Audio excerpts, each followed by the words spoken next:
Hello and welcome to the Smiths Hire Preview Show with me, Jed Mills, and former Blackpool defender Colin Greenall. Well, here's what's coming up on today's episode.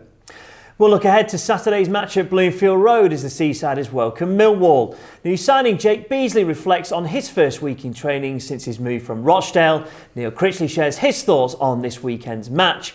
Plus, Kevin Stewart discusses his comeback from injury as the midfielder looks to be back in action for Blackpool this weekend. Well, Colin, thank you very much for joining me. And it feels like it's been an age since Blackpool have been back in the league. Yeah, 3 weeks now, Jed. It's a long time for players not to play a league game. The only thing is, obviously, they've had the cup game in between, and the Barnsley game was called off quite late, so they've had the preparation for it, but just not had the game. So it won't do them any harm. I was going to say, in this day and age at the moment, with just kind of what's going on and injuries and stuff like that, players coming back, has it kind of been a bit of a positive for Blackpool to just have that bit of a break, maybe to get some more players back? Yeah, you can put whichever way spin we want to put on this. If you're playing every week, it's good to play games. If they're not, players have had time to come back. You're dead right. People are rested. There's no excuse when they turn out Saturday. They'll be raring to go. To not play for a fortnight's a long time. Players don't want to train. Players want to play on a Saturday. So they'll be raring to go weekend. Yeah, unfortunately though, James' husband, Keshy Anderson, out. There'll be big misses, but as we'll hear from a bit later on, some players coming back and new transfers as well. Yeah, absolutely.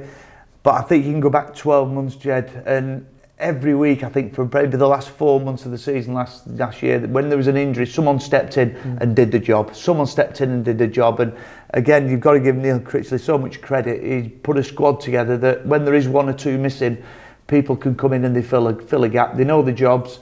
And they don't seem to miss a lot of players, which is a really great thing for the squad. Yeah, another question we've sort of been going through, a lot of people have been asking this because, of course, a lot of teams have got a lot of games to catch up with the COVID crisis.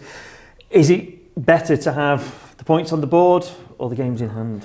I think if you're the top of the table and you have got 2 or 3 games in hand, it's a bonus, absolutely. But when you're near the bottom, I think it's the worst thing that teams could do, not play. You know, no point games in hand, you need the points. Mid-table Blackpool, listen, either way, I don't think it matters to Blackpool. They've had 1 game called off. Again, they've done great with COVID. They've no excuses. They've got on with it, which every club should do, by the way.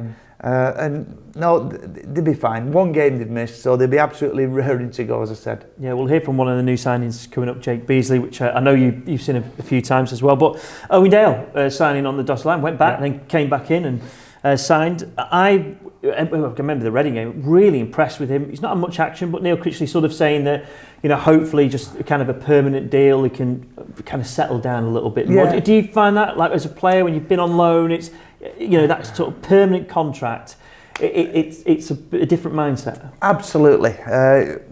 Players go on loan for different reasons. Some fall out with clubs, so they want to get rid of them, get them out the door. Some of them just want to go and play football. Owen came here, had a good spell and gone back. Neil Critchley knows him, he knows what he's getting, he knows what he's buying, he knows the lad. And if he feels he'll settle down, he'll make him a better player, sign him permanently, he'll do it. Or he may have even tried to take him on loan again. So, yeah, it does help the players, there's no doubt. He knows he's here, he knows there's a fixture, he's got a hanger in the changing room, and he'll be more than pleased with that. Yeah, and I suppose it's now, isn't it, over that Christmas period, Blackpool mid-table, which is, for me, where it's a good result, really, and where they should be. But this January now, kicking into May, I always think Blackpool seem to step up and start to, I don't know, go on these runs going into May. Is that kind of what we can see maybe from last season, the hope? We hope so, there's no doubt. Listen, they're in a great position. Again, people don't want to get carried away, but there's still no reason why people can't do what Blackpool can't do, what they did last year and go on that run. But when you look at the games they've got coming up, you know, they've got Millwall on the weekend. I fancy them big style to win. Millwall got a poor away record.